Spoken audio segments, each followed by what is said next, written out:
Petite vidéo pour les parents d'élèves qui sont en primaire qui souhaitent accompagner leurs enfants en mathématiques. Avec cette vidéo, je vais te donner quelques outils pour accompagner justement ton enfant en maths sans trop de difficultés. Et ces outils, on va les trouver directement sur Internet. Alors, Internet va te donner accès à une multitude de sites en mathématiques qui vont te permettre de trouver des exercices, des fiches d'exercices, des fiches de cours. Et moi, je vais te montrer ce que j'utilise à titre personnel quand j'accompagne des élèves de primaire, puisque ça m'arrive régulièrement d'accompagner des élèves de primaire en mathématiques. Et j'utilise principalement ce site-là que tu vois affiché à l'écran. Donc ça s'appelle Soutien 67. Tu peux noter dans la barre de recherche. Là, tu as le. De toute façon, je mets le lien en descriptif de la vidéo, quoi qu'il en soit. Donc Soutien 67, c'est un site formidable. Merci aux administrateurs de ce site de rendre tout ce travail accessible parce que c'est vraiment énormissime. Tu pourras voir si tu vas sur le site. Donc quand tu cliques pour entrer, tu as accès à différentes matières, donc maths, sciences, français, nanana. Nous, on va aller en mathématiques, c'est ça qui nous intéresse. Et donc, on va avoir accès pour chaque matière, donc pour les maths notamment, à des fiches d'exercices et à des fiches de cours. Voilà, donc si tu as besoin de récapitulatifs pour un cours donné, par exemple sur les fractions, sur les divisions ou ce genre de choses, tu vas avoir à chaque fois un récapitulatif, tu vas pouvoir proposer à ton enfant quelques éléments du cours. Personnellement, j'utilise principalement les fiches d'exercice, puisque le cours, je le fais moi-même. Quand j'accompagne des enfants donc de primaire, je fais le cours moi-même et je le construis tout seul, quoi. Je ne prends pas de fiches de cours, mais les fiches d'exercice, ça donne vraiment de la matière et du contenu pour aller travailler et s'exercer à appliquer les outils en fait dont l'enfant a besoin. Donc si on va dans fiches, on prend par exemple, donc tu as en fait quand tu cliques sur fiches, tu as accès aux différents niveaux. Évidemment, c'est trié par niveau, CP, CE1, CE1, CE2, etc. Ça marche aussi par cycle, mais tu vois que tu peux sélectionner ton niveau. Donc imaginons qu'on aille dans le niveau 3. Et pour le niveau 3, tu vas avoir différentes thématiques, comme tu peux voir compter, calcul, problème, géométrie, mesure. En gros, c'est les thématiques de la primaire. Tu sais, tu peux très bien représenter toutes les notions abordées en primaire par calcul numérique, les mesures et la géométrie et la résolution de problèmes. Et ça rentre dans le cadre principalement du calcul numérique. C'est vraiment les gros thèmes qu'on aborde en fait. Et puis d'année en année, on ne fait que approfondir ou rajouter des outils dans chacun de ces thèmes-là. On en parlera un petit peu plus vers la fin de la vidéo. Donc une fois que tu sélectionnes ton thème, mettons que tu vas y faire de la division, donc tu cliques sur division. Et là, comme tu peux voir, tu as les fiches de cours qui figurent aussi ici, de toute façon tu les retrouves là. Et après, tu as les exercices, la division exercice. Et voilà, fiche 1, fiche 2, fiche 3. Et à chaque fois, tu as les corrections. Ok, les corrections sont accessibles. Donc là, tu as vraiment matière à trouver plein d'exercices, des supports d'exercices à proposer à ton enfant pour qu'il s'exerce sur un thème donné. Les divisions, les fractions, les conversions d'unités, les masses, les longueurs, etc. Il y a vraiment de quoi faire. Donc ça, c'était un premier outil très intéressant que j'utilise énormément à titre personnel. Et comme je te dis, je fais beaucoup de coaching en maths physique, principalement des lycéens, mais également des enfants en primaire. Et pour ce qui est du niveau primaire, je travaille vraiment beaucoup avec le matériel disponible sur Soutien 67. Alors, autre chose disponible, ça va être ces bouquins-là. Donc ça, je les ai souvent testés aussi. Ok, la librairie des écoles, tu trouveras ça sur la librairie des écoles. Tu trouves ça sur d'autres sites aussi, mais je vais parler de la librairie des écoles. Donc c'est la méthode de Singapour. Ok, tu en as peut-être déjà entendu parler, elle a été assez plébiscitée dans les médias.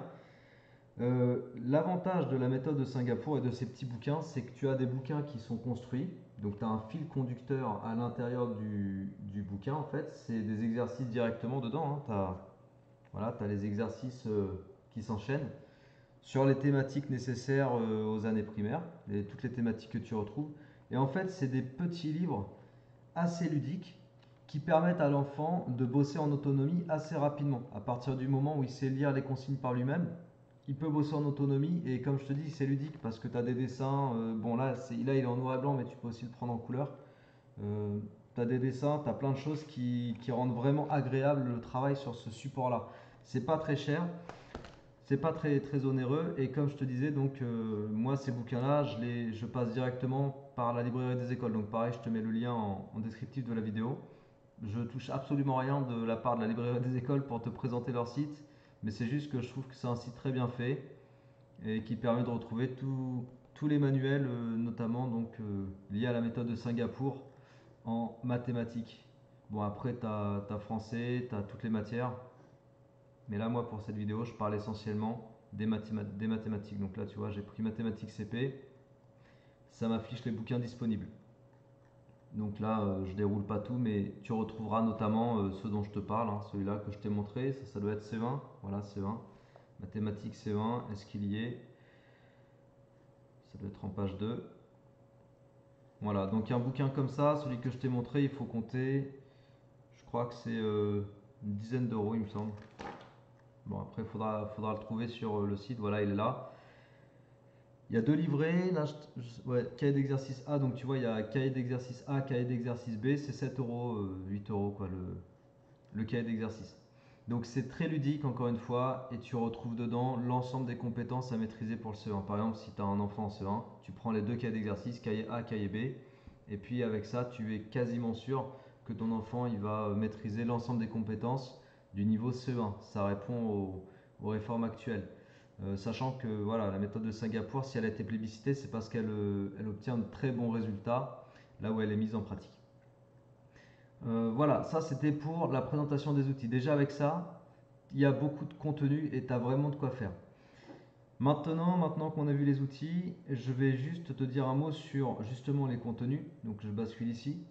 Alors, souvent une question, enfin plutôt une réflexion que j'entends de la part de parents avec qui j'ai l'occasion de parler justement du fait d'accompagner son propre enfant au niveau primaire, c'est les parents qui vont se dire j'ai pas le niveau, je vais jamais y arriver, j'ai arrêté l'école, c'était loin, j'arrivais pas en maths, j'étais mauvais en maths, etc., etc.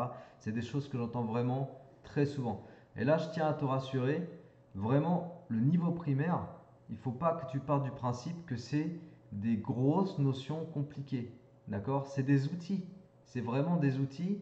Et en vérité, sur ces outils-là, il n'y a pas de choses difficiles à comprendre. Donc c'est presque sûr que tu vas réussir à les expliquer à ton enfant.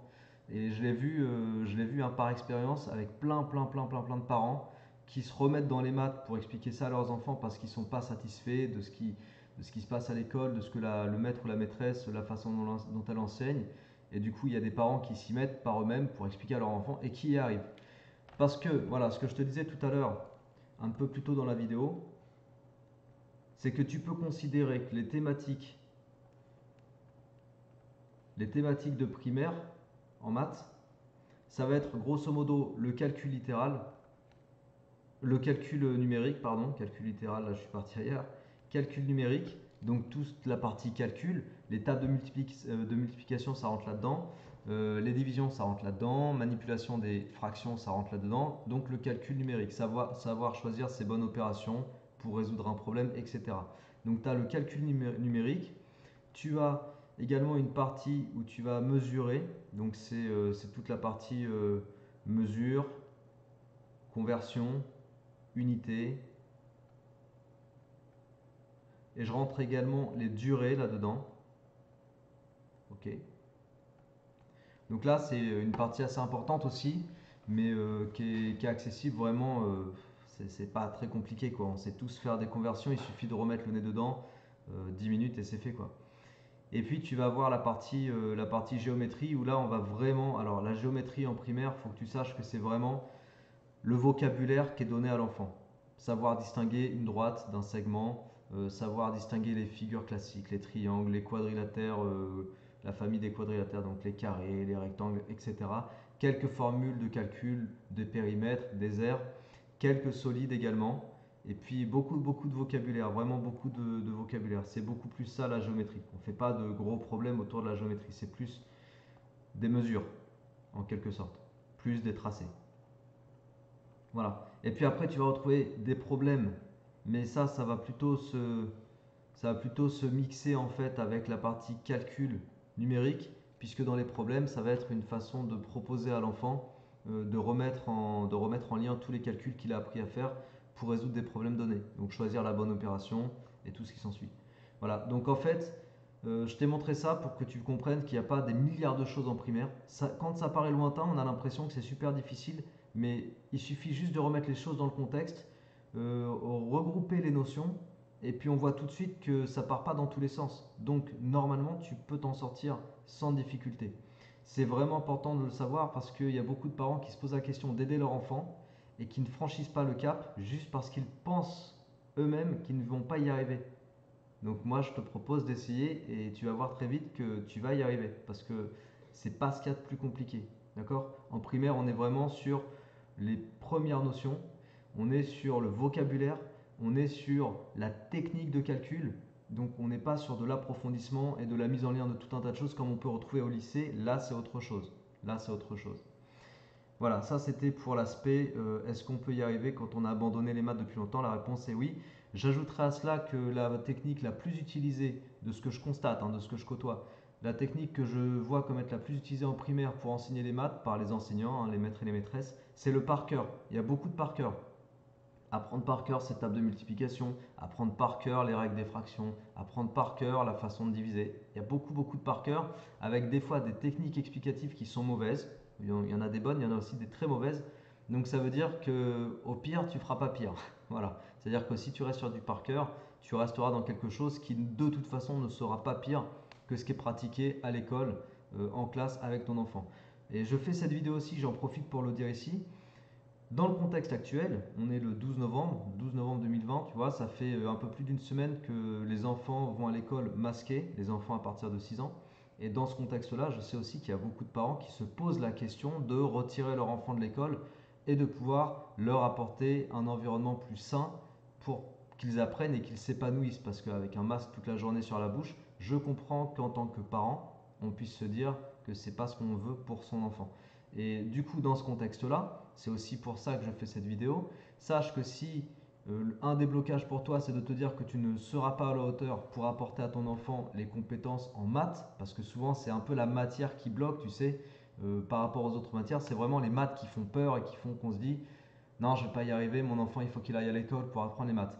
Bon bah là pareil, rassure-toi, tout ce que j'ai dit, ça te concerne aussi. Tu seras largement capable avec les outils que je t'ai montrés et avec ce que je t'ai présenté d'apprendre et comment dire, d'apporter les mathématiques et la compréhension des maths à ton enfant. Il y a vraiment tous les outils nécessaires pour ça sur internet avec ce que je t'ai montré, tu vois bien que c'est accessible. Voilà, je regarde ce que je voulais dire, je pense que j'ai à peu près tout dit. Dernière chose, si vraiment il y a des difficultés pour franchir le cap et travailler les maths avec son propre enfant, je pratique aussi de l'accompagnement aux parents. Bon, ça c'est quelque chose, je le présente aussi dans cette vidéo parce que c'est des choses que je fais. J'accompagne des parents pour les amener à être à même d'enseigner et d'apporter les maths à leur enfant. Donc qu'est-ce que je vais faire dans l'accompagnement aux parents? Je vais proposer encore plus d'outils que ce que je t'ai proposé dans cette vidéo. Je vais expliquer dans quel ordre il faut aborder les notions, construire en fait, construire une séquence cohérente, construire une approche cohérente pour pas faire toutes les notions dans le désordre parce que ça n'a aucun sens et du coup l'enfant il peut vite être perdu et toutes ces choses-là en fait, c'est-à-dire vraiment être un support, une béquille pédagogique pour faciliter l'apprentissage et l'appréhension des mathématiques. Donc c'est quelque chose que je propose aussi. Si c'est quelque chose qui t'intéresse, n'hésite pas à aller sur mon site internet, à me contacter et on verra ensemble ce qu'on peut mettre en place. Voilà, je pense que j'ai tout dit. Je regarde mon petit papier pour être sûr de rien oublier. J'ai tout dit, donc j'espère que cette vidéo t'a plu, qu'elle est utile pour toi. N'hésite pas à la partager autour de toi s'il y a des parents dans ton entourage qui sont concernés par tout ce dont j'ai parlé dans cette vidéo. Un petit mot pour quand même dire que les mathématiques en primaire, ça reste quelque chose de très accessible. Il ne faut pas en faire une montagne. C'est pas du par cœur. C'est pas non plus quelque chose qui est hyper complexe. Il y a des notions, il y a des outils, il faut s'entraîner dessus, il y a des techniques, il y a un ordre pédagogique pour pas mélanger les choses, il y a un ordre chronologique en fait pour respecter une bonne continuité des notions. Et à partir de là, si les choses elles sont bien faites, il n'y a aucune difficulté.